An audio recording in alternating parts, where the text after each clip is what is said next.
Pascal de la Tour du Pin tourne le dos à Cyril Hanouna pour retrouver son premier amour. Le 25 août 2025 marquera un tournant majeur dans la carrière de Pascal de la Tour du Pin. Un moment qui symbolise à la fois un nouveau départ et la fin d'un chapitre mémorable. Après avoir mis fin à son parcours sur C8, elle fait officiellement ses adieux à Cyril Hanouna, son collègue exceptionnel et mentor, qui l'a aidé à s'intégrer dans un environnement de divertissement télévisuel complètement différent de l'information politique à laquelle elle était habituée. La relation entre Pascal et Hanouna n'était pas une simple collaboration professionnelle.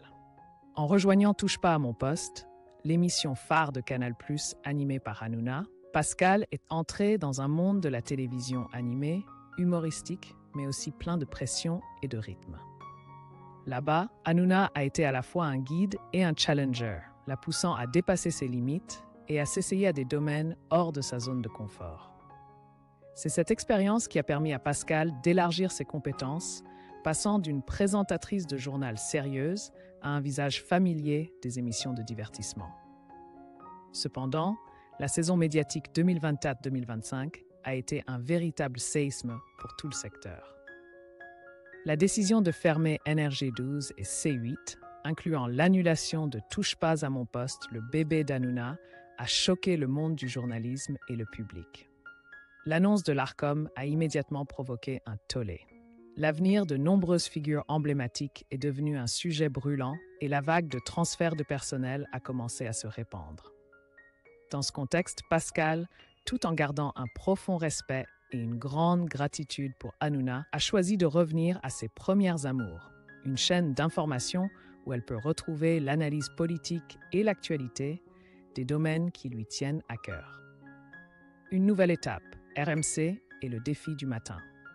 Quelques mois seulement après l'arrêt officiel de C8, Pascal de la Tour du Pin a rapidement trouvé une nouvelle place en acceptant l'invitation de RMC, une décision considérée comme audacieuse et stratégique. D'autant plus que la station de radio se hâte de trouver un moyen de renverser la situation. Selon les chiffres du Monde, RMC n'a atteint que 5,2% de part d'audience au cours de la saison 2024-2025, soit un niveau inférieur à la moyenne de 5,7% des 3 saisons précédentes. C'est un résultat préoccupant, d'autant plus que la station n'a pas bénéficié des coups de pouce naturels d'audience, comme la Coupe du Monde ou les Jeux olympiques, des événements qui apportent généralement une forte augmentation du nombre d'auditeurs. Dans un effort pour inverser la tendance, la direction de RMC a décidé d'ouvrir un nouveau front sur ses ondes matinales en lançant l'émission Petit Matinal, diffusée de 5 à 7 heures du matin à partir du 25 août. Le choix de Pascal pour être le visage de ce lancement n'est pas seulement basé sur ses plus de 2 décennies d'expérience en journalisme, mais aussi sur sa capacité à combiner le professionnalisme d'une présentatrice d'actualité avec l'approche chaleureuse et captivante qu'elle a cultivée en travaillant avec Cyril Hanouna sur C8. Il est à noter que Pascal sera accompagné de Mathieu Belliard, un journaliste chevronné de l'information matinale. Cette association est censée créer un duo équilibré. Pascal apportera la profondeur de l'analyse et la crédibilité, tandis que Mathieu apportera l'énergie jeune et la réactivité dans la mise à jour des dernières nouvelles. Ce n'est pas seulement un test pour réveiller le public tôt le matin, mais aussi un tremplin stratégique pour les mener à l'émission matinale d'Apolline de Malherbe, l'atout de RMC, diffusée juste après. Un choix hautement stratégique. La décision de ramener Pascal sur les ondes de RMC a surpris beaucoup de gens, non seulement parce qu'elle était un visage familier de BFM TV, mais aussi en raison de sa récente affiliation à C8, une chaîne appartenant à Vincent Bolloré, une figure controversée du paysage médiatique français. Pour de nombreux téléspectateurs, le fait qu'une animatrice sortie de l'écurie de Bolloré revienne dans un environnement journalistique plus indépendant, comme RMC, est un virage remarquable, à la fois professionnel et politique.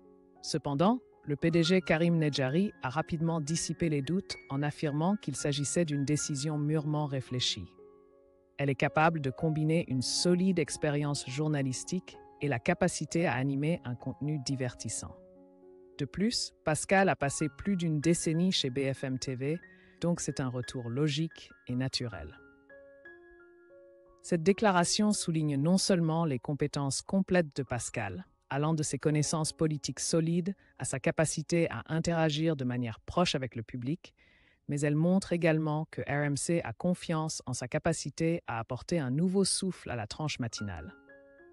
La carrière de Pascal a toujours été entremêlée de périodes sérieuses et de périodes créatives. Et c'est cette flexibilité qui fait d'elle la candidate idéale pour endosser la mission de lancer une nouvelle saison pleine de défis pour RMC. Le retour aux premières amours. Pour Pascal de la Tour du Pin, ce n'est pas seulement un nouveau travail, mais un retour à la station d'information où elle peut discuter librement de politique, un domaine qu'elle aime et maîtrise. Après des années à s'essayer au format de divertissement, son retour dans un environnement d'information sérieux est comme des retrouvailles émouvantes avec son passé. La nouvelle saison ouvre à Pascal un parcours plein de promesses, mais aussi de défis. Dans un contexte où RMC a besoin d'un coup de fouet pour retrouver son attrait, sa présence dans la tranche matinale pourrait être un facteur décisif. Forte de son expérience, de sa résilience et de sa passion pour son métier, Pascal de la Tour du Pin est sur le point d'écrire un nouveau chapitre brillant dans sa carrière télévisuelle.